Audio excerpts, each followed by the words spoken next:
Assalamualaikum. Halo, assalamualaikum. Waalaikumsalam warahmatullahi wabarakatuh. Insyaallah. Gimana ini anak Madinah? Insyaallah Ustadz Abu Yusuf Ahmad Ja'far. Alhamdulillah, baik. Bagaimana Ustaz Arif? Insyaallah. Antum nih sekarang tingkat berapa di Madinah? Masuk semester 3, Alhamdulillah. Semester 3 fakultas. Fakultas Hadis Wadirasat Islamiyah. Insyaallah. Antum di Madinah berarti udah sekitar 1,5 tahun ya? Ya, setahun lah ya. 1,5 tahun di Madinah.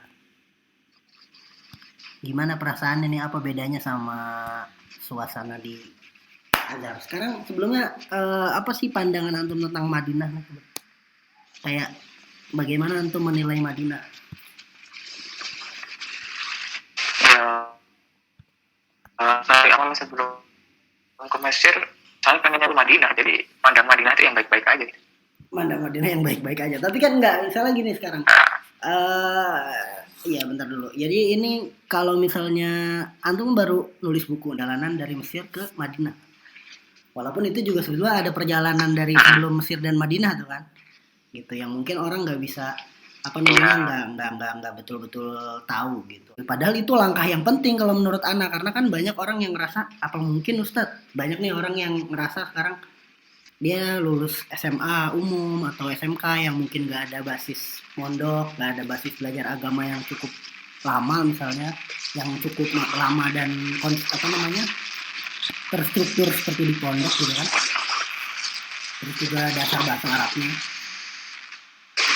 Nah itu gimana kok bisa anak SMK kan kepikiran punya ada titik balik pengen ikut pengajian, pengen memperdalami agama, itu gimana titik baliknya Pak? Itu terjadi waktu saya itu kelas 1 SMK. Ya kita kan namanya anak SMK ya, SMK itu kehidupannya ya kalau nggak senang-senang ya pokoknya masa-masa seperti itulah. Nggak jauh-jauh dari hal-hal yang kurang bagus gitu. Nah kemudian di titik kelas 2 itu saya punya seorang guru yang dia itu Masya Allah ya, dia itu pengajar olahraga tapi dia itu belajar agama juga gitu loh. Maksudnya belajar agama itu lumayan lah, sehingga dia itu ketika pelajaran olahraga selalu menyelipi dengan sedikit usia gitu, nasihat-nasihat. Jadi saya takjub gitu loh. Ini kok bisa guru olahraga kok nasihatnya ini kok Masya Allah gitu loh. Kok langsung kena semua gitu. Jadi dari situlah mulai coba saya dalami lagi. Apakah bisa ya saya belajar agama lebih dalam gitu. Akhirnya mulai dari situ saya coba cari-cari lah tentang pelajaran agama yang memang belum kita dalami. Dulu itu cuma lewat-lewat aja, yang penting kita beragama itu sholat, yang penting gitu-gitu aja gitu. Maksudnya nggak terlalu taat lah gitu. Iya sih, tapi emang ya Ana sih kalau Ana dari SMP mondok ya, jadi Ana justru nggak tahu nih emang sejauh apa sih yang dipelajari anak sekolah yang sekolahnya di SMP. Antum SMP-nya SMP kan atau MTS? Iya SMP lah. SMP negeri. Itu terus SMK jurusannya apa? Saya jurusan multimedia. SMK jurusan multimedia. Itu kan maksudnya multimedia berarti hampir desain grafis dan video audio. Tapi kan berarti desain multimedia itu kan berarti hampir nggak ada porsi pelajaran agama yang betul-betul cukup dong? Ya enggak. Agama itu ada pelajarannya mungkin seminggu itu sejam gitu. Iya seminggu sejam. Itu pun kadang-kadang pada malas-malasan mungkin. Iya yang penting ngerjain tugas gitu. Dan banyak gurunya lah gitu. Oke. Terus kajian yang antum pertama kali datangin kajian siapa? Ada kajian, jadi ya memang ada titik baliknya ya. Kita itu dulu keluarga besar di keluarga dengan adat istiadat gitu kan. Kemudian saya menemukan dari guru saya tadi itu kok beda gitu lah. Dia beda gitu, entah alirannya apa gitu. Saya kan langsung mikir ke sana gitu, apakah guru ini alirannya beda ya gitu dengan saya gitu. Ya memang kalau secara fisik sih beda banget gitu, secara nampak dari luar gitu, dia cingkrang gitu, kemudian ada jenggotan gitu. Itu saya penasaran seperti itu gitu. Akhirnya cobalah saya dalami, apakah memang seperti itu gitu, kita harus kayak gitu gitu. Jadi tapi berarti jadilah awalnya terkesima dari akhlak guru itu ya? Iya, tapi akhlaknya bagus gitu. Akhlaknya bagus, kemudian menjaga jarak dengan perempuan. Nggak beda dengan guru-guru lain gitu. Kalau guru-guru lain kan biasalah kayak bercandain sama perempuan, menggoda perempuan gitu. Tapi kalau guru ini beda dia, menjaga, kemudian menghormati perempuan gitulah. Jadi, nah itu yang agak terkesima bagi saya gitu. Terus sampai akhirnya ente ikut ngaji sama guru itu atau ente cari lagi sendiri? Iya, enggak. Akhirnya saya diajak ngaji sama beliau. Kebetulan di sekolah saya dulu ada namanya komunitas UKS. Jadi UKS itu pembinaannya adalah guru saya itu namanya Pak Heru. Jadi orang-orang yang di UKS itu alhamdulillah sudah ngaji gitu. Maksudnya sudah diajari tentang bagaimana kita beragama gitu. Kemudian cara ibadah dan lain sebagainya. Pokoknya lebih dekat lah ke agama gitu. Masya Allah. Jadi terus tapi berarti awalnya dari bimbingan dari ente begitu penasaran sama guru itu bukan mencari sendiri nyari ini yang sealiran kayaknya ini atau apa, emang langsung tanya ke guru itu. Jadi bimbingannya dari Pak Heru itu. Enggak. Nah itu awal-awal itu saya kiranya sih paling guru itu kan kalau dulu kita mengenalnya itu dalam beragama itu hanya organisasi gitu loh. Iya. Ya, paham. Paling kalau enggak NU dia Muhammadiyah gitu lah, berarti dia Muhammadiyah gitu. Soalnya saya pernah diajak sholat di tempat dekat musolanya gitu, di suatu musola lah. Itu beda gitu dengan musola tempat anak gitu. Nggak ada pujian-pujian, nggak ada zikir keras gitu. Pokoknya wah ini paling masjid Muhammadiyah nih gitu. Nah itu kan orang seperti saya kan kaget waktu itu. Wih, apakah ini benar kayak gini ya? Wah, dulu kan saya waktu belajar sama kiai-kiai saya, habib-habib saya tuh nggak kayak gitu.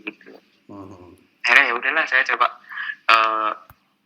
inilah terus minta arahan terus, akhirnya ketemulah ditunjukin di pondok namanya Pondok As-Sunnah. Nah itulah di situ kan saya agak ngaji-ngaji gitu lah. Tapi berarti ya walaupun mungkin waktu SMA antum berarti tapi nggak langsung berubah penampilan kan? Mungkin penampilan antum nggak langsung berubah drastis karena jenggot juga mungkin belum tumbuh ya. Tapi langsung cingkrang waktu itu. Juga. Kalau untuk jenggot karena ya memang nggak ada jenggotnya gitu kayak itu biasa aja gitu. Terus kemudian kalau cingkrang ya soalnya bagi saya itu sesuatu yang asik karena kalau orang-orang yang bahkan orang yang isbal itu kurang bagus pandangannya itu loh kalau menurut saya. Jadi saya happy aja ketika cingkrang, dan rata-rata memang celana saya cuma cingkrang. Iya. Udah dari awal gitu. Jadi sebelum tahu kalau memang di atas mata kaki itu sunnah gitu. Sebelum tahu tentang ancaman isbal itu sendiri berarti sudah ya udahlah. Emang selama ini juga cingkrang gitu. Ya seperti itu. Memang saya suka cingkrang gitu dari awalnya. Karena celana kekecilan atau apa ya, penting happy aja, nyaman aja dengan hal seperti itu. Iya. Ketika tahu tentang itu ya udah nggak terlalu kaget lah kalau masalah penampilan. Iya, oke. Tapi kan nah terus di perjalanan antum belajar lah ya, pasti kan maksudnya berarti makin banyak ilmu yang diketahui, mulai tahu hukum-hukum tertentu, hukum-hukum dasar yang mungkin selama ini asing di kebanyakan orang, kayak misalnya hukum rokok, hukum musik lain-lain, dan hukum itu. Terus gimana ngindarnya dari kawan-kawan? Pasti kan pergaulan SMA di zaman itu, apalagi di zaman itu ya, di tahun 2000 berapa? 2009 2010-an ya. Kita SMA. Itu kan di tahun itu kan kayaknya masih tabu lah. Maksudnya kayak Boleh tahu. apaan aman anak SMA suka ngaji gitu kan, kayaknya nggak keren banget. Mungkin beda lah dengan sekarang yang ada gerakan hijrah di mana-mana, yang mungkin anak muda tuh bisa pede gitu dengan wah ini loh gua anak ngaji gitu. Kalau sekarang kan kalau dulu kan ya mungkin pasti suasananya beda. Itu gimana ngadepin teman-teman atau gimana bersikap gitu sama teman-teman dengan Ya emang perubahan yang ada. asing banget ketika itu, maksudnya di olok-olok sama teman itu, tapi udah biasa. Kalau saya sih nggak terlalu ngurusin ya, hidup anak itu nggak perlu ngurusin orang, nggak pernah ngurusin orang lain gitu. Ya iya sih, tapi bukan ke lebih ngurusin, tapi ya gimana bersikap ya. Lah misalnya di kelas, kalau misalnya di kelas ada pelajaran musik kurikuler ya,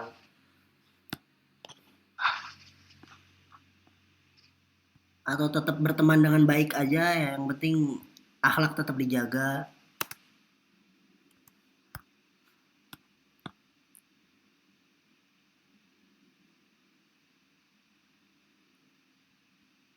Halo?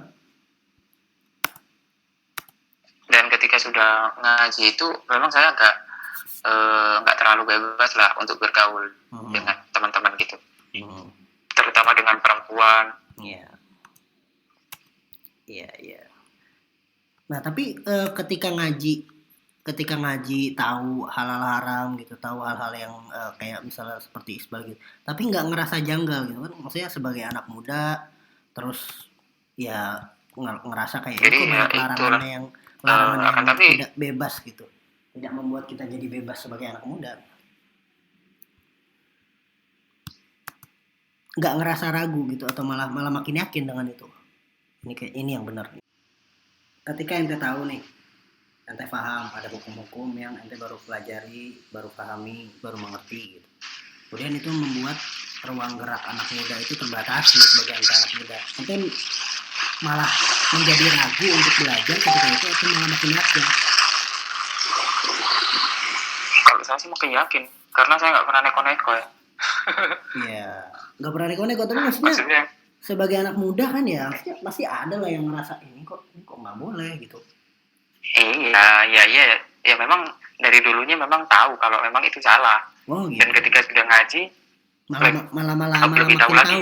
Ketika itu ini tahu, ternyata dalilnya itu emang salah gitu. Misalnya kayak ya apa, kebiasaan anak muda kan pacaran ya kan, itu nggak jauh-jauh dari situ lah. Kemudian banyak lah perbuatan haram kadang, seperti merokok, apa namanya, ya, atau keharaman-keharaman yang gitu. keharaman-keharaman yang apa namanya, yang basic, yang tapi orang banyak nggak tahu gitu. Contohnya kayak memanjangkan jenggot atau memotong jenggot, itu kan otomatis berarti apa namanya, keharaman yang orang nggak paham, atau seperti celana yang di bawah mata kaki dan lain-lain gitu.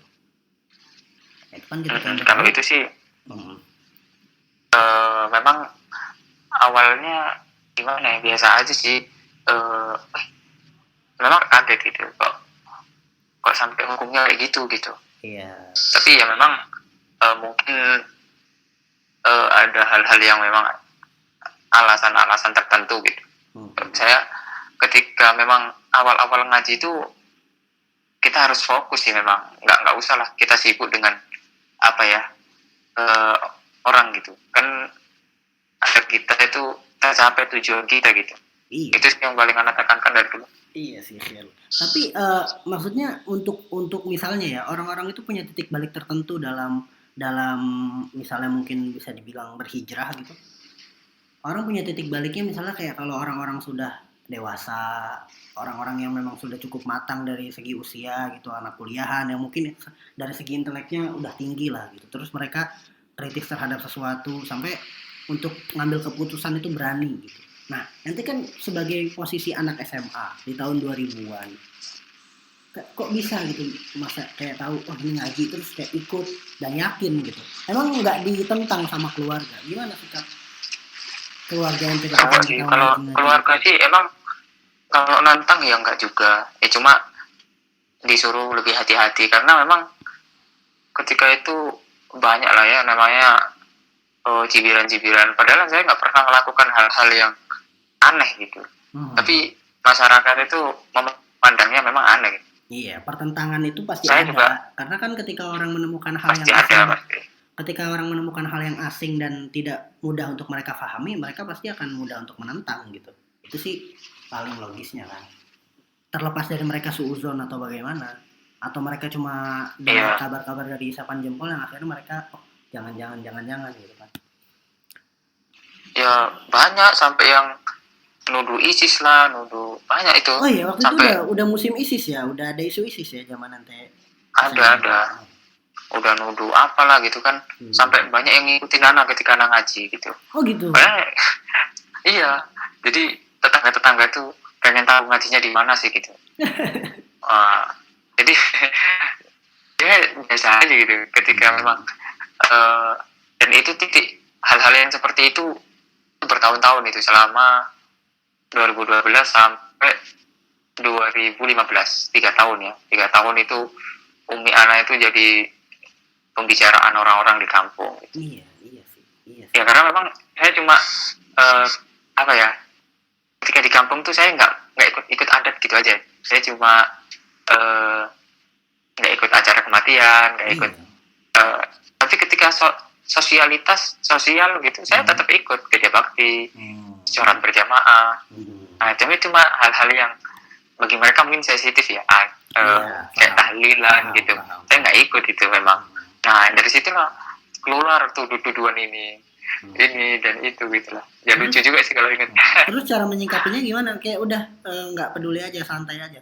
Enggak, jadi yang menyikapi, yang banyak berpikir itu justru Umi Ana. Oh, iya. Kalau Ana sih bodoh amat gitu loh. Saya itu orangnya bodoh amat. Karena saya jarang di rumah. Iya sih. Iya, tapi kan emang ya justru kan biasanya misalnya karena orang tua itu terlalu khawatir gitu kan. Jadi kan bisa jadi orang tua kita malah nekan untuk udahlah nggak usah ngaji lagi gitu. Gitu. Enggak, kalau orang tua enggak. Cuma dia apa ya? Tapi dia berdoa terus orang tua, ya Allah, kalau memang anak saya ini memang jalannya benar, tunjukkanlah kuasamu gitu. Itu aja sih doa Umi Ana. Doa orang tua ya. Jadi Umi Ana nggak menentang Umi Ana. Jadi cuma soalnya kenapa kok nggak menentang, karena perbedaan ketika saya sudah ngaji dan sebelumnya itu beda jauh. Kita lebih bisa berbakti kepada orang tua. Pokoknya beda lah gitu. Memang akhlak itu diperlukan ketika dakwah keluarga gitu. Tapi berarti ente juga ketika ente mulai paham, mulai sering ikut pengajian, mulai paham sunnah gitu. Berarti ente lebih fokus juga untuk membenahi akhlak ya, terutama ke orang-orang di sekitar lah, biar iya terus was-was gitu, atau justru untuk ya sebagai syiar juga agar mereka paham ya ini loh ngaji. Iya, memang seperti itu, dan itu yang ditekankan sama guru-guru anak. Terus berbakti kepada orang tua, kemudian selalu mendoakan gitu. Ketika kita dicibir, ketika itu ya udah kita doakan balik gitu. Jadi jangan balas dengan hal-hal yang memang tidak mendatangkan manfaat gitu. Jadi memang itu semua didikan dari guru-guru anak. Alhamdulillah lah. Tapi sekarang udah mulai berdamai lah berarti sama masyarakat. Kalau sekarang ya mereka bukan berdamai, mereka melihat Ana itu sosok yang berbeda gitu. Baru mereka tahu ketika sekarang perannya itu peran di masyarakat gitu lah. Melihat teman-teman seangkatan Ana yang di kampung, sekarang menjadi pengangguran, kemudian kerjaannya nggak jelas. Ya dulunya ya mereka kerjaannya yang ketika sekolah ya seperti itu gitu. Seperti mereka jadi sadar. Ketika orang tua mereka juga sadar, kenapa anak saya nggak kayak Ja'far dulu, kenapa anak saya nggak kayak Ja'far. Seperti itu sekarang. Gitu loh. Akhirnya ada sedikit penyesalan juga dari orang tua ya, ini anak saya kenapa nggak sama sekalian. Seperti itu. Ya memang penyesalan itu kan adanya di belakang, nggak mungkin di depan kan. Tapi berarti ente bersyukur banget dong ya, karena kan ente berarti termasuk orang yang mempelajari agama dengan inisiatif. Maksudnya dengan inisiatif dan titik balik di masa remaja. Nggak banyak dong orang kayak gitu. Karena kan kebanyakan misal dari kita mahasiswa Madinah, misal kawan-kawan antum di sana atau kawan-kawan anak di sini, bahkan anak sendiri itu adalah orang yang belajar dari pondok, dan mungkin kita dimasukkan pondok ketika kita belum umur balik ya, belum umur yang kita bisa menentukan pilihan gitu. Jadi rata-rata ya orang itu kesadaran orang tua kita justru. Nah, maksudnya ente dengan keadaan ente anak SMA dan maksudnya pilihan ente sendiri, wah saya pengen perdalam agama. Berarti sangat bersyukur sekali lah saat ini dengan pilihan ente dan gak pernah menyesal. Ya, alhamdulillah lah Allah selalu memberi bimbingan ya kan. Masya Allah. Terus jadi semenjak itulah kepikiran untuk belajar ke Madinah. Semenjak Punya cita-cita gitu. Enggak, kepikiran itu ketika saya waktu prakrin. Di prakrin itu ketika praktek kerja. Nah itu saya sebutkan juga, saya tulis di buku itu. Ketika saya di SMK itu ada namanya prakrin. Prakrin itu wajib. Jadi kita praktek kerja lapangan. Sesuai jurusan masing-masing. Nah, dan kita tempat prakrin itu kan boleh milih. Dan ditentukan sekolah. Nah, saya coba mencari milih. Takutnya nanti kalau ditentukan sekolah kita ditempatkan ke tempat-tempat yang kita kurang sesuai lah gitu. Akhirnya di pondok itu ada namanya radio komunitas ya. Dan itu sesuai dengan jurusan saya. Oh gitu. Multimedia kan. Saya bisa editing audio, kemudian bisa jadi penyiar, bisa jadi editing video dan lain sebagainya, megang kamera ketika itu. Akhirnya saya menghubungi direktur yang megang itu, alhamdulillah akhirnya saya diizinkan, kemudian saya menghadap ke Kaprodi ya, ketua jurusan saya ketika itu. Ya alhamdulillah diizinkan juga. Nah dari situlah mulai lebih dalam lagi. Ternyata memang kalau memang kita belum belajar ilmu alat, ya kan, memang belajar agama hanya sebatas hijrah, kemudian cuma mengenal masalah casing, itu sebenarnya kurang banget gitu. Nah dari situlah kita bisa mulai belajar bahasa Arab, mulai memang saya pengen ketika itu ada yang salah seorang ustadz nyeletuk gitu, wah saya pengen ketika lulus nanti kuliah lah di mana lah, pokoknya di luar negeri gitu. Nah itu ke Madinah aja gitu. Jadi ketika saya siaran itu kan ada seorang ustadz, dia juga merupakan alumni Saudi juga, tapi bukan alumni kampus, tapi alumni mulazamah gitulah dahulu. Antum ke Madinah aja gitu. Tuh, emang bisa ya saya ke Madinah gitu? Ya bisa, dia cuma ngirim-ngirim berkok. Nanti ya hasilnya kan hasilnya kan kita cerahin sama Allah gitu ya. Yang penting kita ada usaha untuk daftar gitu. Ya udahlah. Nah dari situlah saya mulai semangat cari-cari info Madinah kan. Ketika itu memang medsos gak ada sih ya. Saya cari-cari infonya itu mungkin di website apa ya ketika itu ya. Pokoknya susah banget lah cari info dulu itu. Cuma kan tahun itu sudah mulai kayak info-info di Facebook dan di website itu sudah mulai ada gitu. Akhirnya saya cari lah, bahkan saya print itu kan persyaratannya yang belum berniat lah. Itu dari SMA udah begitu?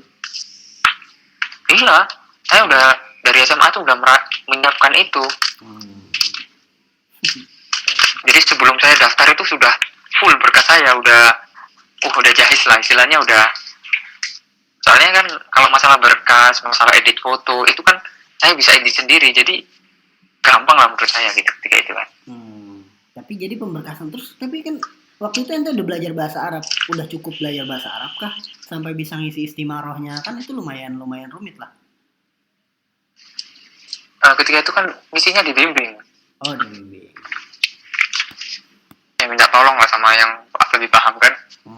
Dan dan istimewaannya kan kita bisa yang bahasa Indonesia itu sesuai petunjuk-petunjuk itu. Iya bisa bahasa Indonesia. Jadi waktu itu pede aja ya, tapi berani untuk malah berpikiran pengen ke Madinah gitu. Percaya juga sama ustadz yang ngomong gitu. Karena kan maksudnya banyak orang yang bahkan lulus dari pondok aja kan nggak pede. Madinah tuh bukan hal yang mudah, bukan hal yang bisa diimpikan gitu, walaupun kepingin gitu kan. Iya, pede-pede aja sih. Toh juga bukan hanya Madinah kan tempat belajar gitu aja sih saya. Jadi waktu itu juga berarti bukan kayak maksudnya Madinah tuh sebuah cita-cita, tapi ya Bismillah intinya entah kemanapun yang penting saya tetap belajar gitu. Iya, tetap ada tujuan, hadaf, tapi kita nikmati aja lah prosesnya dulu gitu kan. Yeah. Karena kan memang kita sadar diri juga, kita kan dari basic yang bukan pondok, dan ya kita tetap harus melalui proses itu kan. Iya, seleksi alam lah istilahnya itu. Dan alhamdulillah kita jalani aja. Berarti begitu lulus sekolah itu kan udah ada bekal bahasa Arab tuh lumayan berarti ya dari sebelumnya di pondok. Berapa lama nanti belajar bahasa Arab selama SMA? Oh, lama tuh. Nggak lama sih. 3 bulan ya. 3 bulan. Bahasa Arab 3 bulan. Iya. 3 bulan itu. Nah, itu hasil belajar anak itu udah membukukan juga ilmu nahwu untuk pemula. Nah, itu ada bukunya juga itu. Nah, itulah hasil belajar anak. Ya pusing lah dulu kan. Nggak tahu saya. Iya lah, maksudnya kan maksudnya gini loh, buat orang yang tiba-tiba pengen belajar ke Madinah, pengen belajar ke Arab, itu kan berarti basic bahasa Arabnya, basic ilmu alatnya juga kan harus diperkuat, dan kadang orang nggak tahu mulai dari mana. Terus siapa yang membimbing ente harus mulai dari mana? Iya, ada namanya Ustadz Sa'di. Ustadz Sa'di itu alumni Asuna, pondok Asuna itu, terus dia lagi ngabdi ketika saya perakerin dia lagi ngabdi. Nah, dari situlah saya mulai saya pengen privat lah bahasa Arab gitu. Itu berarti antum ikut jatuhnya belajar itu privat, bukan program dari pondok. Jadi itu inisiatif sendiri.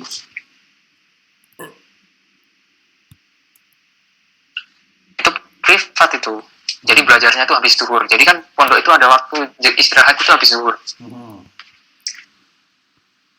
Waktunya tidur lah. Nah, itu ketika itu, waduh, Ustaz, anak minta lah Ustaz waktu antum.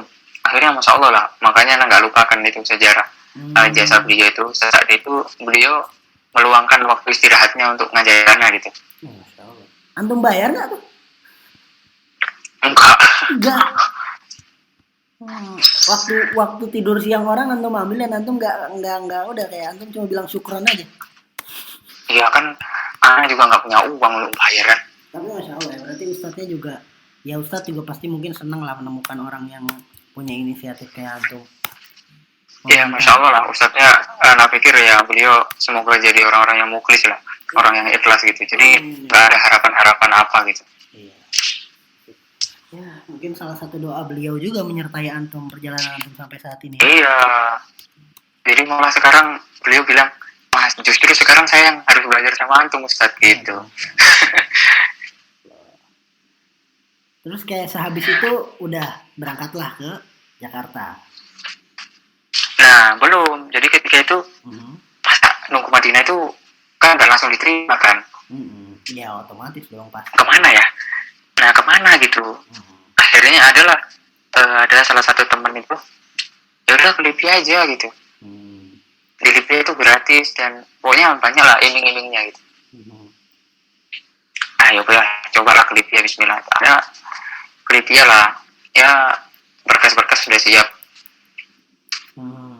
Ya, udah nggak ada minat lagi saya kuliah di Universitas Negeri, UIN, apalagi tuh. Pokoknya kalaupun seandainya saya pengen masuk, insya Allah bisa, karena nilai saya itu bagus lah, termasuk bagus gitu. Kalau di SMK itu. Habis itu daftar Libya. Daftar Libya. Terus keterima? Enggak, ditolak.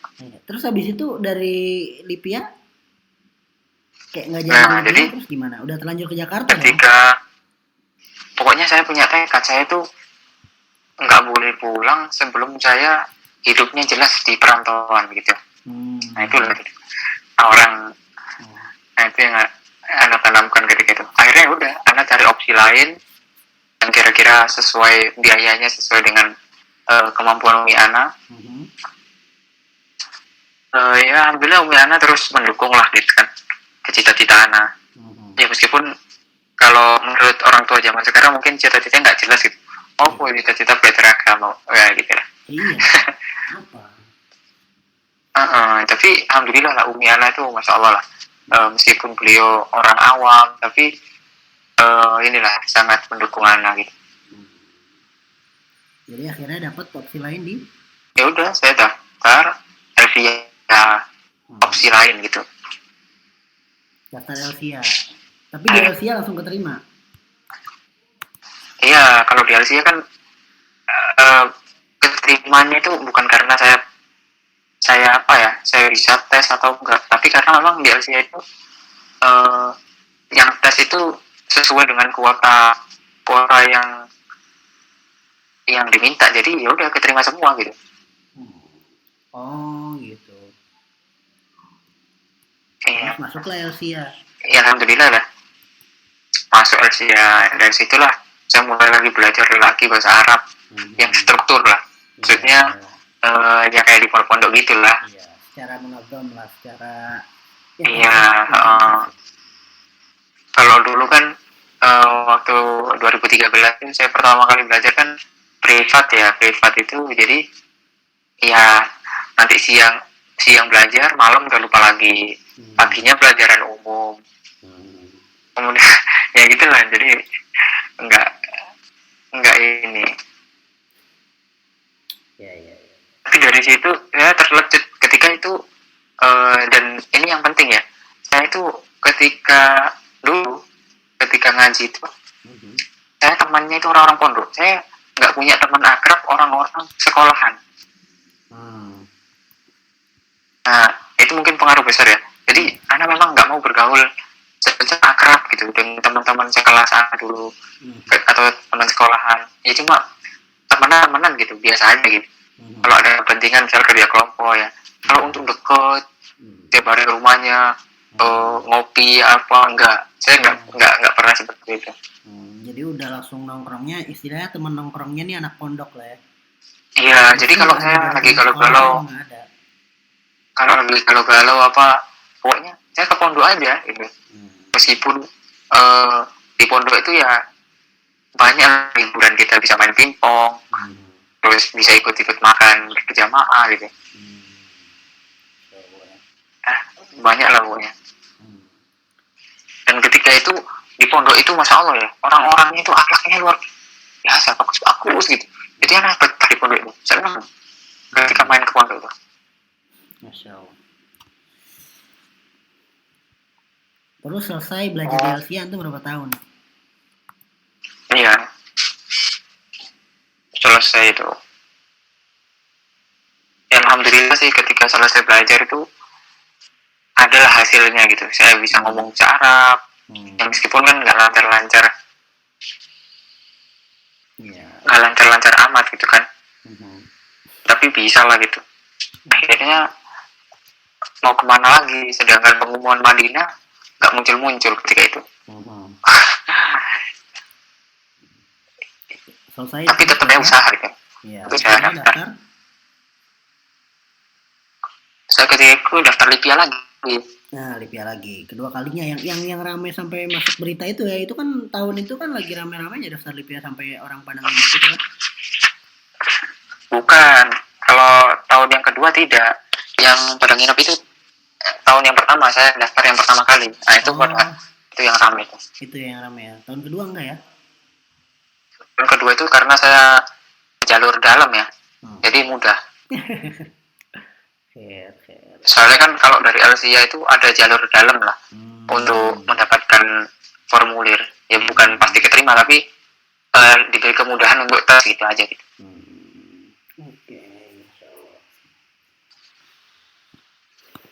Terus lulus dari Elvia, daftar Lipia, keterima lagi?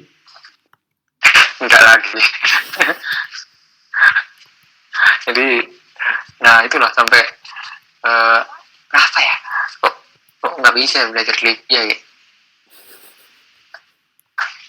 Terus nanti nggak putus asa nggak daftar 2 kali? Ketika itu nggak juga. Akhirnya saya belajar coba daftar ke Aroya. Saya ke Sukabumi itu. Ya ada pengalaman lah. Ada pengalaman ke Sukabumi itu. Jadi tahu Aroya yang sering digaung-gaungkan orang gitu kan. Aroya, pondok yang tertutup dan lain sebagainya. Iya, alhamdulillah di sana keterima. Keterima ya? Keterima di Aroya keterima. Di Aroya keterima. Tapi saya ketika itu kan udah lulus LCA tuh, jadi saya pulang kampung. Jadi di Malang itu dekat kampung mana ada tes ke Mesir. Nah itu saya mulai coba-coba ikut. Tes ke Mesir di Malang ya? Iya, saya tes Mesir itu di Malang karena dekat rumah. Dan saya ketika itu udah pulang kampung, jadi udah boyongan lah. Jadi di LCA udah lulus, barang-barang saya udah terangkut semua, udah nggak ada lako lah, nggak ada alako lagi, nggak ada hubungan lagi di LCA gitu. Lulus emang, ijazah udah keluar. Ya saya cobalah, siapa tahu ada rezekinya untuk kuliah di mana aja lah gitu. Di Aroya, ya emang udah senang sih. Di Aroya udah keterima, jadi udah ada inilah. Udah ada. Tapi pilihan. Apa namanya ketika itu memang masih sama-sama nggak tahu. Jadi saya daftar di mana aja ketika itu. Saya daftar di STID Muhammad Nasir. Saya daftar di Hufazus Sunnah. Saya daftar di Aroya. Nah terakhir itu udah, pokoknya terakhir saya tes ke Mesir, itu terakhir. Tapi waktu itu kepikiran nggak bakal ngejadiin Mesir tuh kayak pengen nih ke Mesir dan yakin gitu, atau daftar aja? Nggak ada pikiran ke Mesir sama sekali.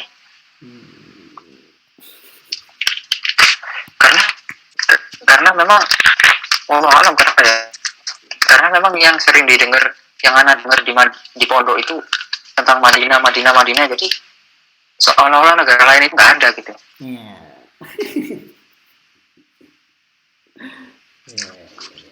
Termasuk Mesir. Tapi ya udahlah, siapa tahu kan,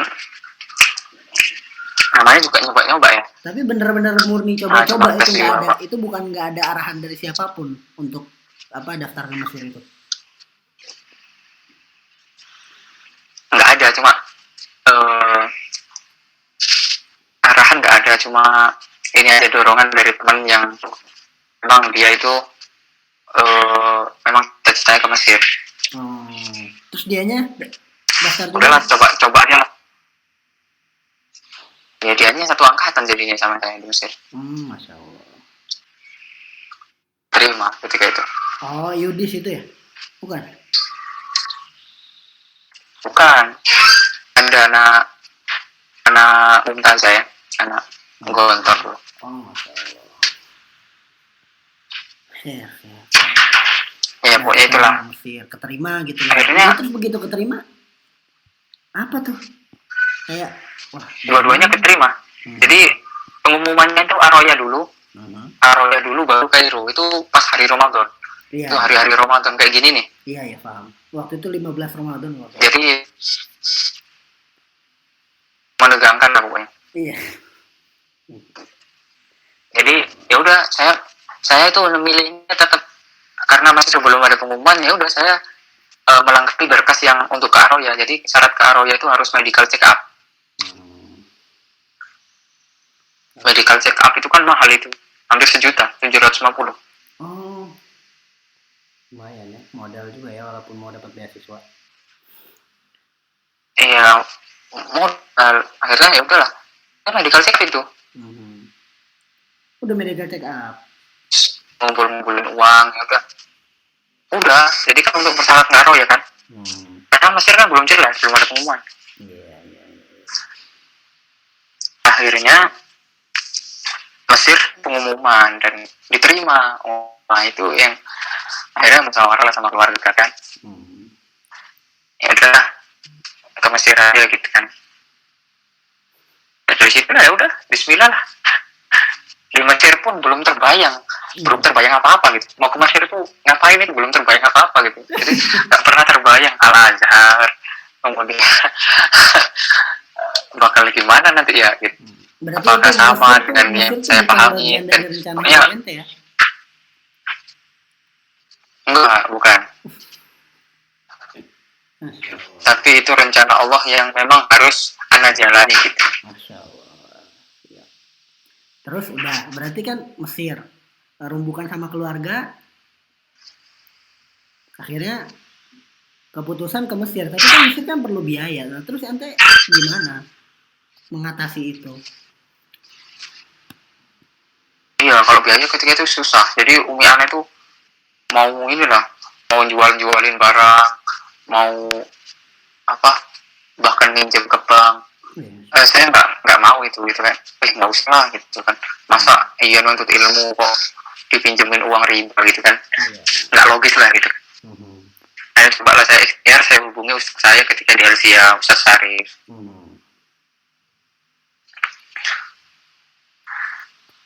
Kemudian akhirnya Ustaz Syarif menemukan saya dengan donatur. Ya di situlah alhamdulillah, yaitu Pak Rijal itu yang sekarang jadi ya memang. Jadi apa namanya? Jadi bapak angkatan lah istilahnya itu. Itu dari awal berarti emang udah ditanggung sama Pak Itulah. keberangkatan. Ya keberangkatan, ya udah keberangkatan aja sih ketika itu cuma dikasih uang saku. Adapun ketika kehidupan di sana nggak ada pembicaraan gitu. Oh, nggak ada pembicaraan awalnya? Ya saya sih ya udahlah, yang penting berangkat aja dulu. Nggak ada, itu pun nggak ada apa-apa loh, nggak ada teken kontrak, nggak ada harus begini itu nggak ada itu. Non formal lah. Jadi ya udah murni bantu gitu aja gitu. Kemudian non formal lah, jadi nggak banyak persyaratan, udah aja gitu. Ya enggak ya, iya yang penting ya kalau pikiran saya yang penting berangkat dulu lah gitu ya udah. Adapun di sana gampang nanti gitu kan. Ya alhamdulillah sampai Mesir. Ya kaget sih, sebenarnya kaget ya kan. Mesir seperti seperti itu gitu. Sekarang gini Ana mau tanya nih, sebutin 3 alasan kenapa orang harus ke Mesir. 3 alasan untuk orang bisa tetap menuntut ilmu di Mesir, kenapa? 3 alasan aja. Iya, ketika Ana tahu, kan awalnya Ana nggak tahu sama sekali. Ketika sudah di sana tahu, Masya Allah ya. Jadi Mesir itu seolah-olah itu semata-mata bukan hanya tentang kampus Al Azhar, bukan hanya tentang keindahan-keindahan yang ada di film. Tapi enggak, di sana banyak. Yang pertama itu, Masya Allah, kita kalau mau belajar tentang, terutama yang ini bidang qiraat ya, nah di Mesir tempatnya gitu. Jadi hampir di semua marokis itu ada tahfidzul Quran dan bersanad, kemudian tahsinnya bagus dan diakui dunia gitu. Bahkan rata-rata imam di masjid-masjid yang dikirim-kirim di seluruh dunia itu rata-rata qurra dari Mesir. Itu alasan pertama. Alasan kedua, nah itu yang alasan pertama yang harus memang orang tetap belajar ke Mesir. Kemudian alasan yang kedua ya, di Mesir itu apa ya, mental kita diuji gitu. Jadi memang benar-benar kita harus belajar mandiri. Iya sih. Karena di Mesir itu kan non beasiswa. Jadi rata-rata orang-orang yang udah ke Mesir itu rata-rata dia itu mesti punya berpikiran ya saya hidup mandiri, kemudian bahkan berpikir untuk cari uang sendiri gitu, untuk tidak nyusahin orang tua. Nah itu rata-rata di situ. Cara berpikirnya itu berbeda. Karena memang tuntutan hidup di Mesir seperti itu. Alasan ketiga apa? Nah, itu alasan yang kedua. Kemudian alasan yang ketiga itu apa ya? Karena di Mesir itu banyak perbedaan sih ya. Jadi ya saran saya aja kalau misalnya mau ke Mesir, ya memang itu harus sudah dipupuk dari awal gitu loh, agar memang nggak terombang-ambing. Di Mesir kan banyak heterogen kan, jadi pada semua aliran adalah istilahnya kalau kita bahas dengan aliran, semua jenis berarti kayak organisasi kayak Indonesia. Iya, jadi seperti itu, heterogen gitu. Jadi bagaimana kita bisa hidup di wilayah seperti itu? Itu kan tantangan tersendiri gitu. Iya. Bagaimana kita tetap memegang prinsip yang kita jalani di tengah kebanyakan yang berbeda gitu. Nah itu kan tantangan sendiri gitu. Ya memang kalau saran Ana sih, kalau memang yang masih maju mundur dan belum punya prinsip yang kuat, atau ya memang harus dipikirkan dulu. Tapi kalau memang sudah tekad, ya udah, saya bismillah dan saya pengen tekad untuk belajar, kemudian talaki ke masyayikh yang secara keilmuan yang bagus, ya udah nggak masalah gitu. Tapi ya dengan keadaan Mesir yang misalnya Mesir menurut antum nih ya, ketika sebelum antum berangkat sampai antum udah sampai Mesir, itu sesuai ekspektasi nggak? Sesuai harapan nggak? Atau justru buyar kaget lah harapan?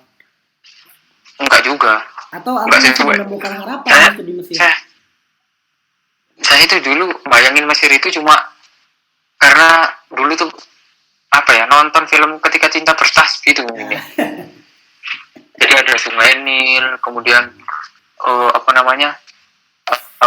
piramida gitu, nggak terfikir Hai Asir ya kan, madrasah, nggak pikir Takor Kuras, itu nggak terfikir gitu. Nah, baru ketika sampai sana tuh wah, masya Allah ya, gitu, seperti ini ternyata gitu. Enggak, ini gini kalau menurut anak. Jadi banyak orang yang ke Mesir itu begitu nyampe Mesir tuh kaget sama keadaan Mesirnya, keadaan masyarakatnya, keadaan negaranya, maksudnya suasana yang mungkin ya suasana kumuh yang nggak sesuai ekspektasi. Orang kan semua mikirnya luar negeri itu pasti lebih maju, lebih bersih, lebih resik. Cuma ternyata nggak sebagus itu ya.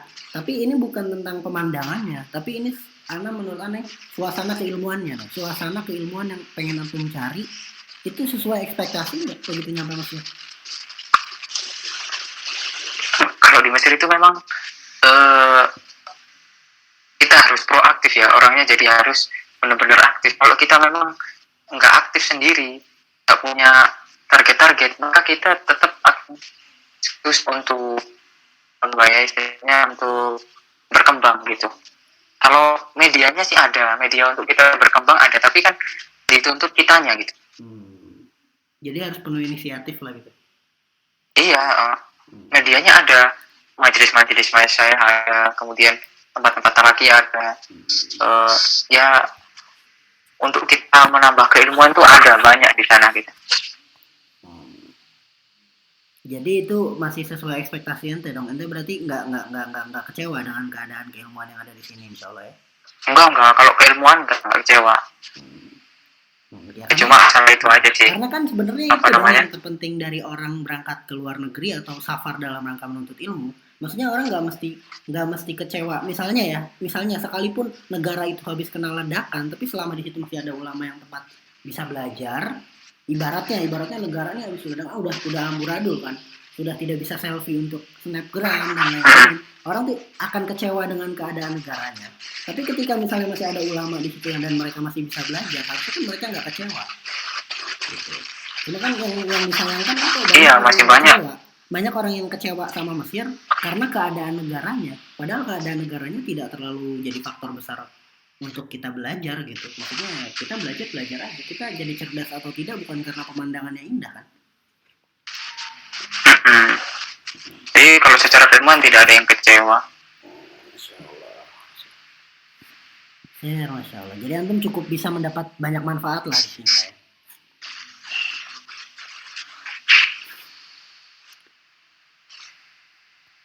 Iya, tetap banyak manfaatnya. Dan disitulah keilmuan saya berkembang ketika di Mesir. Ya karena memang kita belajar gitu, jadi nggak usahlah kita nyalain keadaan. Ya memang kadang kita sendiri yang harus disalahin, kenapa itu kayak gitu. Padahal keadaan itu bisa kita perbaiki gitu. Ya. Nah itulah. Jadi kesan ente terhadap Mesir, insya Allah cukup membekas lah di hati lah ya. Oh ya anjir gitu, boleh disani gitu kan kalau. Tapi begitu ente sampai Mesir terus masih terbersit gak pengen ke Madinah atau justru malah nyangka ini langkah lagi nih, ini bisa nih untuk anak meloncat ke Madinah, atau merasa udah di Mesir ya, kalau memang ke Madinah bisa ya alhamdulillah, kalau enggak ya udah gitu. Iya seperti itu sih pikiran saya. Madinah jangan-jangan ketika sudah enggak juga, tetap harapan tuh ada ya, namanya juga cita-cita utama. Tapi harapan ada. Tapi kan kita fokus aja dulu dengan apa yang kita hadapi sekarang gitu. Kalau anak seperti itu, tetap dengan melakukan usaha ya, misalnya kayak daftar ya kan, kemudian alhamdulillah ketika saya di tahun kedua di Mesir, nah itu kan bisa umroh ya kan, bisa nabung untuk umroh.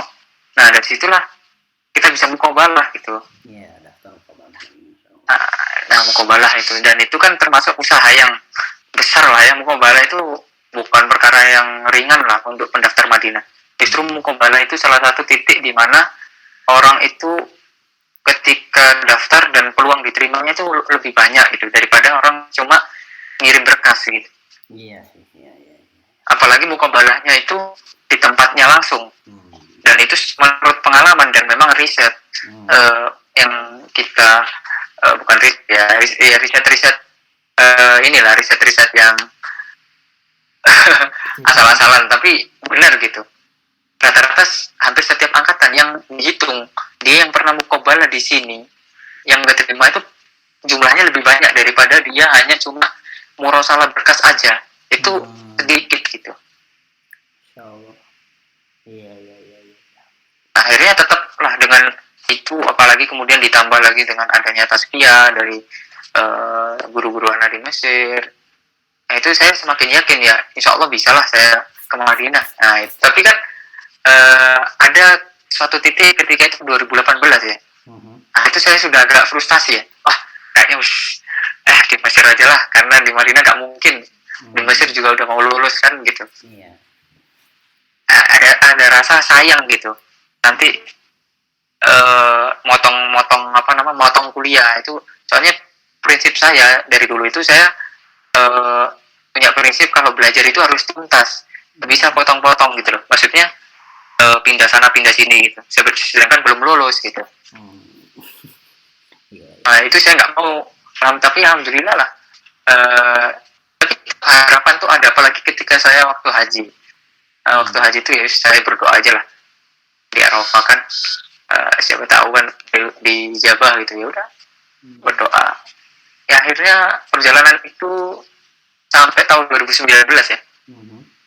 Dan itu pun tingkat-tingkat akhir saya di Mesir ya. Jadi ketika saya dan ketika itu saya tetap berdoa dan harus lulus gitu. Tetap Mesir harus lulus gitu. Saya prinsip saya tetap itu. Saya nggak bisa motong istilahnya motong-motong gitu. Pindah-pindah gitu. Dan sekarang kan antum tingkat 4 di Mesir, berarti masih tetap ada ambisi buat ngelulusin ya? Buat menyelesaikan ini. Dan memang saya harus lulus. Tetap harus lulus. Ana pun berharap antum lulus dari Mesir juga lah. Dan memang bukan karena cuma gelar ya, tapi ada hal yang memang dibawa pulang gitu ketika kita pulang nanti gitu. Yaitu Azhar gitu kan. Ya ada manfaatnya lah untuk kita dakwah di masyarakat gitu. Iya. Masya Allah. Jadi manfaatnya nggak cuma ngisi kolom nama di bawah pamflet biasa kan, alumni Al-Azhar. Enggak itu. Hanya sekedar itu, tapi ada makna-makna besar yang memang memang apa namanya, bahwasanya kita belajar itu bersanad ya kan, kemudian kita belajar itu juga ada guru gitu. Jadi kan bisa menolong dakwah ketika kita nanti qadarullah ya, kita ditentang, maksudnya difitnah ya kan. Ya memang maksudnya kan Indonesia punya masyarakat yang beragam, dan ada sebagian masyarakat yang titik hormatnya terhadap orang-orang yang datang dari Saudi, dari Madinah, atau sebaliknya titik hormat mereka justru datang dari orang yang bukan nih Al-Azhar nih gitu. Jadi itu pengaruh juga ke penerimaan masyarakat terhadap dakwah antum mungkin nantinya. Akhirnya ya alhamdulillah lah, sampai saat ini kita masih terus berusaha belajar gitu ya. Insya Allah kemungkinan terus. Iya ya, untuk ngomong antum berarti di Mesir tuh pernah haji ya, dapat haji. Itu gimana langkahnya bisa haji dari sini, bisa haji dari Mesir, dari Kairo? Ketika itu memang saya sambil nyambi ya, di buku itu saya sebutin saya nyambi jualan kitab ketika itu ya. Ya alhamdulillah lancar lah ya, maksudnya Allah bukakan rezeki ketika itu, banyak order ya. Dan dari situlah saya mulai nabung dikit-dikit ya. Memang nabung nggak bisa langsung banyak karena memang penghasilannya yang nggak banyak juga. Tapi kan saya prinsip saya itu orang dari semenjak saya sekolah dulu, dari semenjak kecil itu memang saya orangnya itu suka nabung gitu. Jadi nggak suka saya tuh beli ini beli itu yang memang manfaatnya itu pertama kurang. Jadi lah ditabung untuk kemaslahatan yang sudah jelas, sudah nyata gitu, yaitu untuk haji.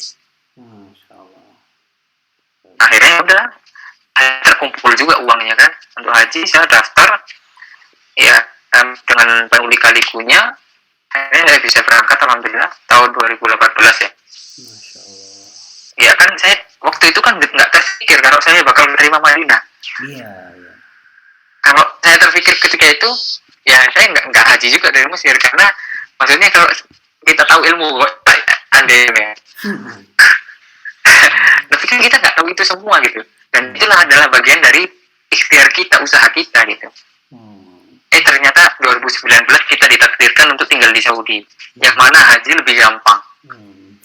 Ya kan kalau di Mesir itu kita harus, ketika itu saya habis hampir sekitar mungkin 40 sampai 50-an juta ya.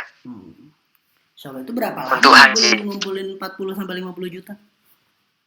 Itu berapa lama ya? Setahun.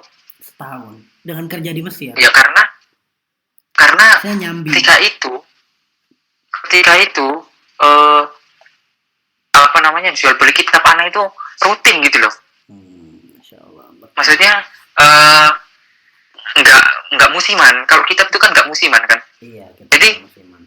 Orang tuh beli terus. Jadi ya otomatis uang yang kita tabung, misalnya sehari kita naruh uang 100.000. Itu kan kalau sampai setahun itu udah berapa kan? Belum lagi yang memang misalnya ada order yang lumayan banyak ya kan, itu kan otomatis kita juga bisa nyisihin lebih banyak lagi gitu. Masya Allah. Ya, dan memang ada hal yang menarik sih ketika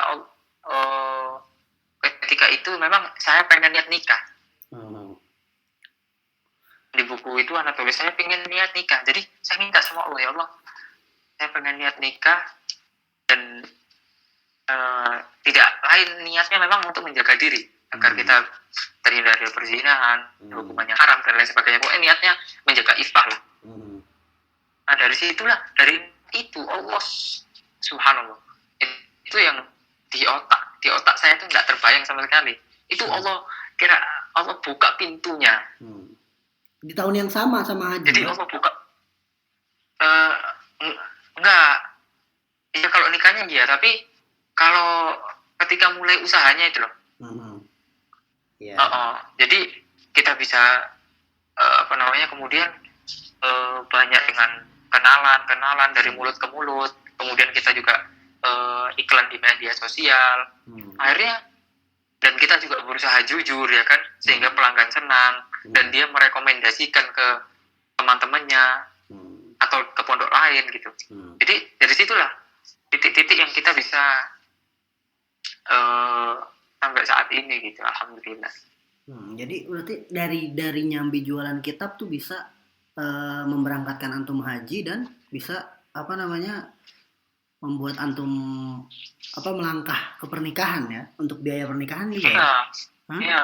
Iya. Atau bahkan sebelumnya anak dengar antum mengumrohkan keluarga juga. Itu dari hasil nyambi juga. Atau dari mana? Iya, alhamdulillah. Ketika itu ada ya rezeki, memang Allah kasih rezeki lah ya, lumayan ya. Sehingga yang anak pikirkan itu bagaimana saya harus tetap bersedekah gitu. Karena kalau rezeki yang banyak ini hanya untuk saya, itu takutnya saya jadi bumerang untuk saya. Iyalah, saya dan sedekah sebaik-baik sedekah adalah kepada keluarga kan. Iya, insyaallah. Pada orang tua, kerabat, ya kan, baru pada orang lain. Saya itu ya udah ada uang dan itu yang paling murah ya, karena memang uangnya cukup segitu gitu. Dan memang travel yang paling murah, dan travelnya itu kenal lah sama saya, dan itu pun nyicil, nggak lunas. Tapi ada langkah itu ya. Tapi maksudnya berarti di tahun itu dari hasil nyambi kita bisa ngumrohin keluarga, terus haji, kemudian nikah. Iya, alhamdulillah. Masya Allah. Itu dari nyambi di Kairo ya. Iya. Antum pernah terpikir nggak kalau antum bisa ngelakuin itu di Kairo sebelumnya? Enggak. Masya Allah ya. Kan nggak tahu. Di Kairo tuh ya susah kan hidup dari awal itu kan. Bahkan tuh untuk naik bis itu kan susah, kita juga punya uang kan. Iya. Antum pernah nyasar di bis, habis itu tiba-tiba pas antum nyasar ternyata antum ongkosnya udah habis ya. Masya Allah. Sering itu kayak gitu.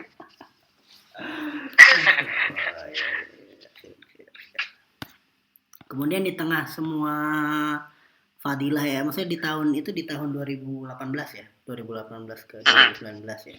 Kemudian 2019 datanglah kabar kalau antum keterima di Madinah.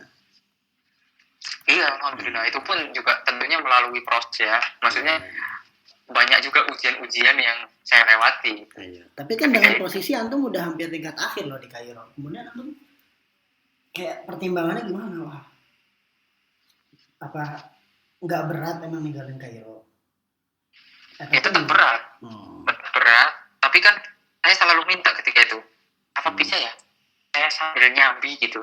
Maksudnya nyambi gimana?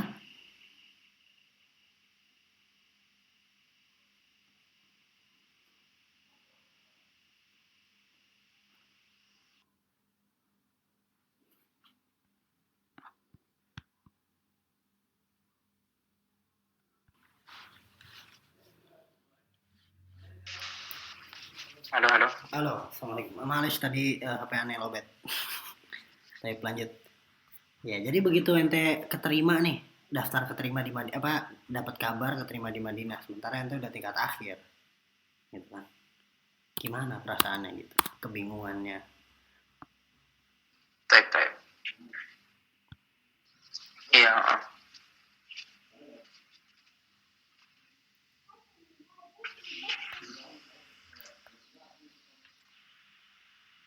Ya lo? Iya. Ya memang pertimbangannya berat ya. Tapi kan saya juga minta konsultasi dengan para asatid yang anak anggap ya keilmuannya sudah bagus, kemudian punya pengalaman yang bagus itu. Jadi akhirnya udah ambil aja Madinah gitu. Karena memang yang pertama Madinah memang adalah tujuan utama saya ketika itu. Dari awal dulu lah ya. Cita-cita pertama. Bertahun-tahun, selama 8 tahun ya. 8 tahun dari 2012. Masya Allah. Dari 8 tahun yang lalu gitu. Kemudian terwujud, masa iya saya nggak ambil? Itu kan kayak ibaratnya kayak dosa besar banget gitu. Iya. Nah, tapi kemudian saya juga otomatis kan ini masalah besar. Akhirnya saya konsultasi beberapa ustadz, akhirnya ya udah ambil Madinah. Karena kalau Madinah memang itu peluang diterima itu kan susah. Ya itu nggak ada kriteria apa gitu kan. Istilahnya misteri lah, ya kan? Iya. Yeah. Kalau kita di Kairo kan dulu melalui tesnya jelas gitu. Kita nilai segini lulus. Yeah. Dan tesnya bisa dipelajari. Yeah. Kalau di Madinah nggak bisa. Jadi serba misterius gitu. Ya tiba-tiba keterima. Tiba-tiba meskipun antum orang soleh, antum orang yang paling pinter di sekolahan, orang paling kaya mungkin, itu nggak bisa membeli Madinah. Iya, bahkan sekalipun dengan biaya sekalipun ya. Iya, karena kan sekarang banyak juga orang yang merasa kayak, wah saya berprestasi nih, dari paling berprestasi nih di pondok, pasti saya bisa lah. Bahkan juga kadang ustadz di pondok kadang juga merasa ini santri ini nih harus ke Madinah nih, tapi bahkan sebagaimanapun harapan orang-orang di sekitar atau mendukung dia ke Madinah, tapi memang kalau belum rezekinya belum kan. Atau banyak juga misalnya orang tua yang merasa, oh saya udah ngumrohin anak saya 3 kali udah umroh misalnya, 3 kali umroh muqabalah masya Allah gitu, dan nggak keterima gitu. Ya memang itu bukan hal yang bisa menjamin ya.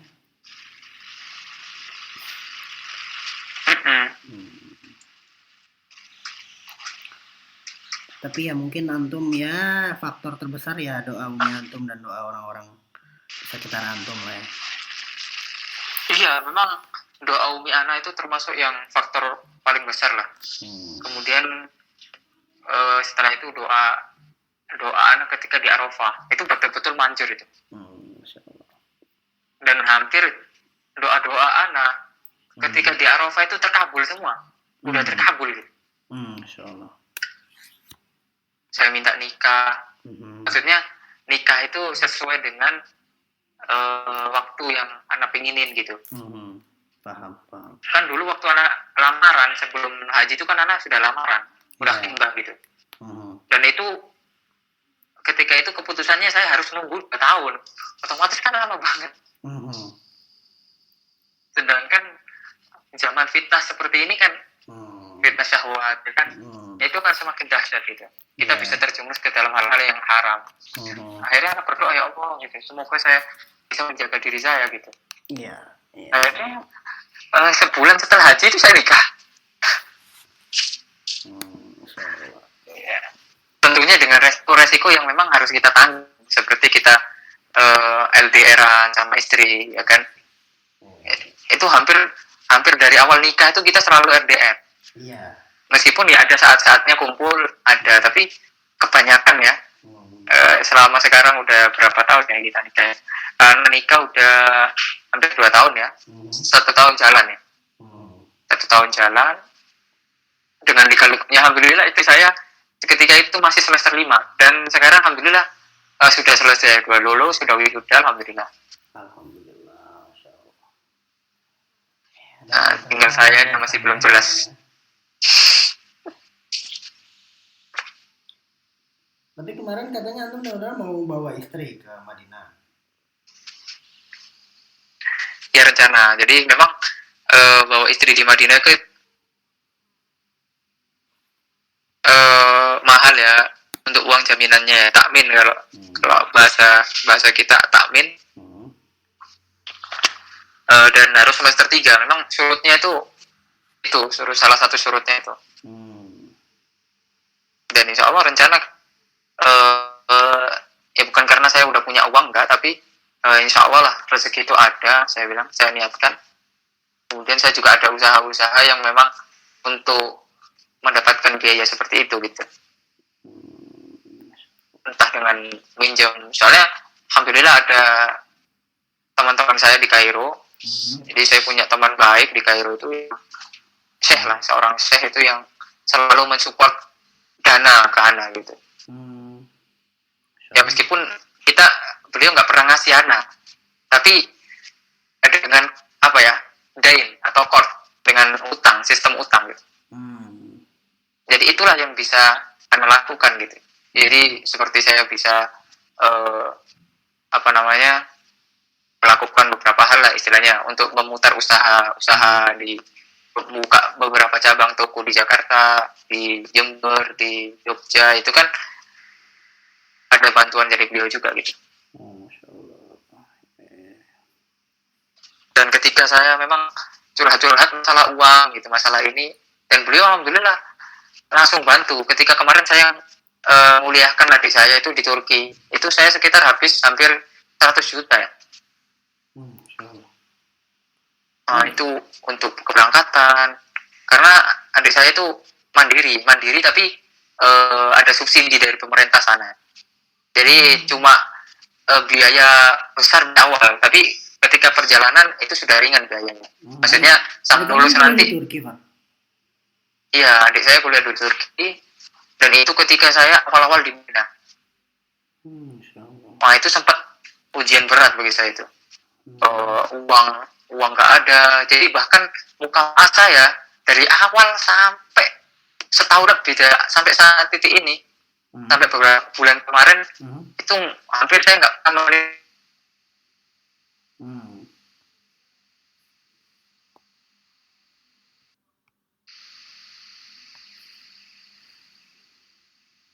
ya adik saya itu istilahnya bayar utang lah gitu kan.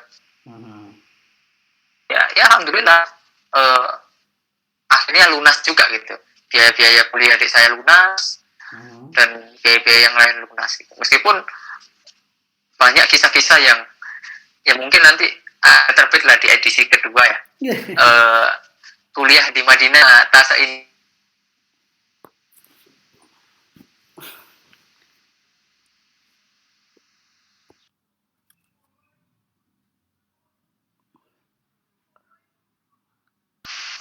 Aduh, males. Apa sinyalnya jelek tadi? Ya. Yeah. Gimana tadi kuliah di Madinah tak seindah yang dibayangkan? Oh ya. Ya, jadi memang kan orang ya memang secara umum tuh kuliah di Madinah indah. Sesusah-susahnya kita di sini tetap indah karena kita di tempat yang paling mulia ya kan. Kedua setelah Mekah. Dan kita bisa sholat di Nabawi. Ya tetap indah juga, tapi dari person-personnya tentunya kan punya kisah masing-masing loh. Punya kesusahan masing-masing. Entah dia itu dalam belajarnya susah, entah ada masalah keluarga ketika belajar di sini, entah dia itu yang dibiayai banyak. Jadi kan banyak. Jadi nggak semua kan pandangan orang tuh, wah mahasiswa Madinah itu mesti punya HP bagus. Pokoknya serba mewah lah gitu kan. Padahal kan posisi orang-orang yang ketika mereka diterima sebagai mahasiswa Madinah kan beda-beda kan. Ada yang sudah berkeluarga anak 2, ada yang mungkin mereka udah jadi tulang punggung keluarga selama di Indonesia, ternyata keterima Madinah, akhirnya dilema tapi tetap diambil dengan tetap Jadi memang sih emang nggak dipungkiri ya tentang kewauan itu kemewahan. Kepilau kemewahan mahasiswa Madinah itu memang nggak bisa dipungkiri karena itu yang terekspos di media sosial gitu. Ya karena sehingga itu yang banyak orang ngiri gitu. Bisa setiap mufakat bisa ganti HP baru, kemudian update terus lah tentang, ya memang ada orang-orang seperti itu ya. Memang kalau kita telusuri ya orang-orang seperti itu ya memang dari sono ya, dari keturunan memang keturunan kaya, jadi ya wajar aja gitu. Jadi akhirnya gaya hidup seperti itu emang udah bawaan dari orangnya masing-masing juga kan? Iya ya, kan kita tahu rata-rata yang kuliah di Madinah itu adalah alumni Al-Irsyad. Alumni Al-Irsyad Tengaran itu jarang orang miskin. Itu rata-rata orang kaya gitu loh. Jadi ya wajar aja mereka hidup seperti itu. Tapi kan setiap person beda-beda lah. Kita kembali ke person masing-masing. Banyak kita temui, bahkan makanya ini di buku anak tulis ini bukan hanya kisah anak, tapi beberapa mahasiswa yang memang dia itu susah sekali gitu di Madinah. Tapi bisa sampai titik bisa dia doktor gitu kan. Itu saya sudah gali itu info-info itu. Makanya saya nanti insya Allah saya akan tulis nanti. Ya udah, coba salah satunya ada nggak kisah orang bisa sampai Madinah tapi ternyata malah kesulitan gitu ya, bentuk kesulitannya apa dan gimana ngadepinnya? Ya ada salah satu kesulitan dalam masalah ekonomi itu yang paling real ya, yang sering ya memang di Madinah itu kalau kita jomblo itu cukup mukafaah seperti itu. Ya, beasiswa cukup. Tapi kan ya, tidak dialami dengan orang-orang yang sudah berkeluarga. Apalagi sudah punya anak. Dengan uang sekitar ya memang kalau mau dicukup-cukupin gitu. Hidup cuma sederhana lah. Itu ya bisa aja, tapi kan itu mirip banget gitu. Dan kita kan tentunya di sini juga ada kebutuhan lain. Nggak hanya cuma keluarga kan, keluarga diri sendiri gitu. Ya, jadi itu aja realnya itu di ekonomi. Jadi makanya di sini banyaklah yang tergoda, terfitnah dengan hal-hal yang memang menyelisihi kalau kata orang itu menyelisihi pekerjaan mahasiswa. Maksudnya hal-hal yang memang menggiurkan untuk mendapatkan uang ya. Adalah sebagian ya yang tergelincir di situ. Karena mungkin tadi faktor ekonomi atau mungkin faktor pengen memperkaya diri. Iya. Tapi memang kan ya bagaimana ya, maksudnya kan banyak orang yang memang dia berangkat ke Madinah tuh dia nggak tahu kalau ternyata dia tahun itu akan lulus, tapi ternyata posisi dia sudah beristri atau sudah punya anak gitu kan, tapi dia di sisi lain padahal dia punya ini impian saya selama ini, tapi bahkan banyak juga yang anak tahu juga mungkin di tahun antum keterima tuh banyak pengantin baru yang baru menikah kemudian mereka keterima gitu kan, dan itu dilema, wah seperti kayak ada ajakan jihad gitu jadinya pas baru menikah kemudian diterima Madinah. Dilema. Iya, jadi kita harus, dan itu salah satu dilema yang paling besar menurut anak LDR. Ya mungkin menurut sebagian orang enggak, tapi sebagian orang juga itu dilema yang besar. Iya, apalagi antum ketika nikah antum kan berencananya mau bawa istri antum ke Mesir kan, bukan ke Madinah. Iya. Jadi berkas-berkas istri anak untuk persyaratan dibawa ke Mesir, bahkan udah anak siapkan uang tiket, itu sebuah jahiz semua insya Allah. Ketika anak pulang, ketika itu kejadian karena anak pulang itu karena sebab, karena istri anak keguguran. Karena istri anak keguguran, akhirnya saya harus pulang ketika itu. Nah dari situlah saya kan tidak ada terpikir pulang itu bakal keterima Madinah gitu. Sehingga barang-barang saya berantakan di Kairo ya kan. Yang untungnya banyak lah teman-teman yang bantuin lah nyusun barang-barang. Kita nggak ada persiapan sama sekali, bakal istilahnya kalau orang ini pulang alatul lah gitu. Meskipun saya tetap akan balik ke Kairo, tapi kan sudah beda gitu, kita nggak mukim di sana gitu. Sehingga kitab-kitab saya itu banyak sekali kan, kitab barang-barang. Makanya akhirnya ya udahlah, barang-barang saya sebagian tak jual, sebagian tak hibahkan ke teman-teman yang ngurusi barang-barang saya. Sebagian lagi ya yang otomatis yang harta yang paling berharga kan kitab. Itu saya kirim.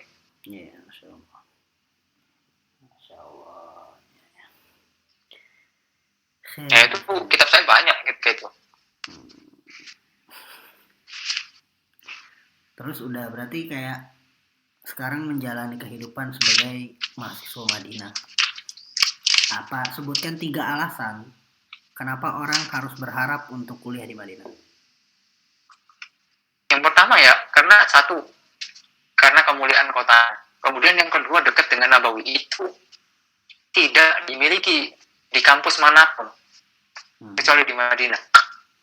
Hatta di Ummul Qura itu mahasiswa itu nggak bisa setiap hari ke Masjidil Haram. Gitu. Karena jauh, nggak ada akses bis, harus pakai SP. Kalau di Madinah wallahi majan, udah ada bis. Ya meskipun kalau kita bayar taksi murah gitu. Cuma 3 real, 2 real, 3 real gitu. Jadi kita bisa setiap hari. Bayangin, sholat di Masjid Rasulullah SAW. Dan itu kalau kita di sini 4 tahun saja, itu sudah ya apa ya? Kita sudah pahala kita itu berlipat-lipat. Tentunya mengalahkan orang-orang yang hidup yang bukan hidup di sini gitu. Dalam sisi pahala sholatnya. Nah itu salah satu keutamaan. Itu yang kedua. Yang pertama kan kemuliaan kotanya. Karena ini memang kota tentang peradaban Islam yang pertama. Terhadap peradaban Islam kan dari sini. Di Masjid Nabawi. Kemudian ada Nabawi. Kemudian yang ketiga karena apa ya? Kebebasan untuk kita talaki. Belajar dari para ulama. Dan itu sudah disediakan di Nabawi. Dan di masjid-masjid sekitar ramai. Pokoknya di sini mencari guru, belajar intensif, dari nol, dari awal, maksudnya tadarus, ada semua. Yang penting kita aktif. Ya itu aja sih. Ya oke. Itu. Dan mungkin tambahan karena lingkungan kondusif. Lingkungan kondusif. Karena kita diasramakan, kemudian kita jarang berinteraksi dengan orang luar, ya. Yang otomatis kan kita kalau diasramakan fokus kan di dalam. Nggak ada gangguan-gangguan dari luar gitu. Sehingga belajar kita juga lebih fokus dan ya hasilnya lebih maksimal jika memang dimaksimalkan.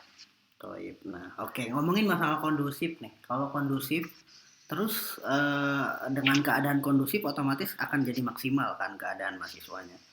Tapi pasti berarti ada hal-hal yang nggak boleh dilakuin dong sama mahasiswa.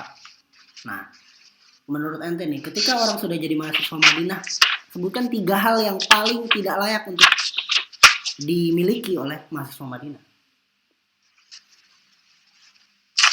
Tentunya apa ya? Ya banyak ya. Kalau kita di Madinah ini kan kita membawa nama kampus ya, membawa nama besar kampus ya. Otomatis hal yang memang nggak bisa dilakukan itu hal-hal yang misalnya mencoreng nama buruk. Khawarimul muruah itu, misalnya kayak apa ya? Kalau di medsos itu kan ramai biasanya kan tentang kelakuan mahasiswa Madinah yang memang berbeda ketika di sini dan ketika di Indonesia gitu. Dan ini dalam sisi pemikiran biasanya. Dan ini yang tidak diampuni nih. Ini tidak diampuni.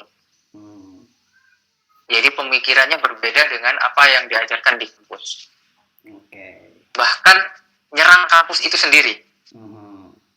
Sudah dibiayai, kemudian sudah dibiayain, pokoknya itu disikat semua guru-gurunya. Iya kan? Itu yang salah satu hal yang tidak layak untuk dilakukan sama. Iya, itu besar itu mujrimun, itu besar sekali. Yang kedua, orang yang tidak tahu bersyukur. Kemudian yang kedua itu yang sering diwanti-wanti ya, jangan kerja yang memang sampai melalaikan ya kan. Seperti kayak ya kalau di sini udah ma'ruf lah ya. Itu sebenarnya sebuah aib. Kerja di Madinah itu sebuah aib bagi mahasiswa Madinah.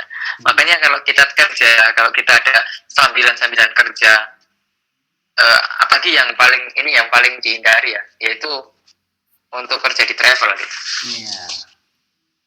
Ini suatu kalau menurut di kita ya aib lah gitu. Bahkan nggak mau kan, misalnya kalau kita dari Indonesia nih, kita jadi ustadz kemudian membimbing jamaah, itu kan kita pede aja kan, live streaming ya kan. Kemudian isi kajian jamaah misalnya, ya kan nggak ada apa-apa. Beda lagi dengan kalau kita bawa travel, kemudian pasti kita itu menjaga agar tidak diketahui orang. Tapi emang itu sebenarnya dari segi aturan dilarang nggak sih mahasiswa? Orang tahu, itu pandangannya sudah negatif. Enggak, tapi dari segi aturan ini kan ya meskipun hal ini kan ya tetap kalau segi aturan memang terlarang karena bertentangan dengan visa kan. Sehingga beberapa asatid itu memang keras dalam masalah ini. Ada yang asatid yang longgar ya kan, yang melonggarkan. Kalau memang antum mendesak ya kan, butuh duit dan uang kampus tidak cukup, ya udah boleh kerja, akan tapi tidak terus-terusan gitu loh. Maksudnya porsinya jangan hanya sesuai kebutuhan. Mengalahkan nah, tapi kan utama gitu. Iya, betul. Soalnya otomatis, dan ini yang jadi hal yang buruk juga, otomatis kalau kita kerja di travel jadi guide, kalau kita masih kuliah normal ya S1, otomatis kita pasti bolos. Itu yang buruk.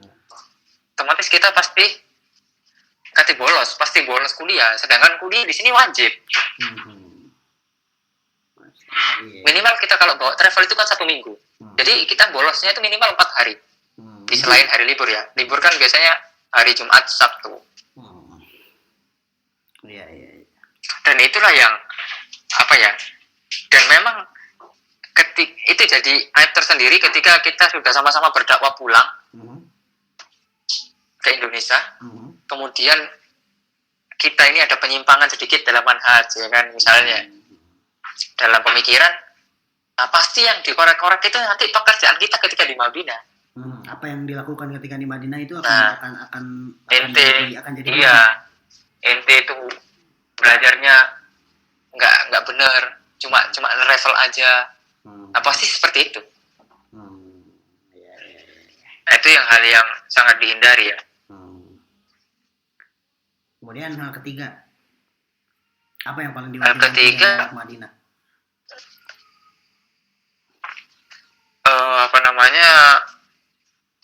Yang paling ini ya, istilahnya jangan jangan terlalu hidup mewah gitu. Jangan terbuai dengan hidup mewah. Itu sih yang paling diingatkan di sini. Karena fasilitas ada, semuanya serba ada, akan tapi kita kadang belajarnya malah tidak maksimal ya kan. Banyak lalainya. Kita wifi ini on time 24 jam, kenceng. Ya meskipun kalau di kamar kadang wifi-nya nggak nyampe, tapi kan kalau di luar itu, masya Allah, wifi itu on terus. Berarti jangan terlena lah ya. Iya, maksudnya terbuat dengan kenikmatan, karena di Madinah itu apa ya? Kalau kata kudama dulu itu nikmat dan ujian. Masuk Madinah itu nikmat dan ujian. Nikmat tuh ketika kita bisa masuk. Nah, selebihnya itu ujian semua. Selebihnya ujian semua, mulai dari kita bisa maksimalkan nggak waktu belajar, mulai dari kita hadir di durus-durus masayid di Nabawi, mulai kita terus dapat nilai maksimal di kampus, ya kan, dengerin dosen dan lain sebagainya.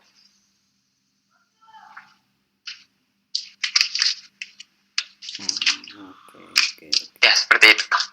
Oke, share. Baik. Terakhir. Ya mungkin itu saja Ustaz Arif. Sebelum ditutup nih terakhir nih. Jadi apa pesan antum untuk orang-orang yang mungkin ada di posisi seperti antum saat ini, jadi seperti antum dulu, jadi mungkin orang-orang yang sekarang SMK, SMA atau teman-teman yang mungkin di sekolah umum atau di kuliah umum yang ingin memulai belajar, mulainya bagaimana, dan sedikit pesan untuk mereka, sedikit nasihat untuk kawan-kawan yang semoga bisa bermimpi seperti itu. Ya tetap kalau misalnya sudah punya cita-cita yang besar untuk bisa kuliah di sini, tetap aja fokus dengan tujuan utama gitu. Dan jangan keluar jalur. Ketika kita sudah keluar jalur, maka akan berantakan. Maksudnya otomatis kan kalau kita sudah cita-cita ke Madinah, otomatis kan kita sudah nggak jauh-jauh harus belajar agama kan. Ya udah, kita tetap aja fokus itu dengan badai-badai yang pasti menghampiri. Nah, jadi fokus aja, kalau Mustana fokus dan cari teman yang saling mendukung. Baik, Ustaz, jazakumullah khairan, barakallahu fikum. Semoga sharingnya bermanfaat untuk kawan-kawan kita semua. Amin. Oke. Semoga Ramadannya berkah, Ustaz. Amin. Oke. Ramadan Karim. Ramadan Karim, Ramadan Mubarak. Ramadan Mubarak. Ramadan Karim. Baik, assalamualaikum warahmatullahi wabarakatuh.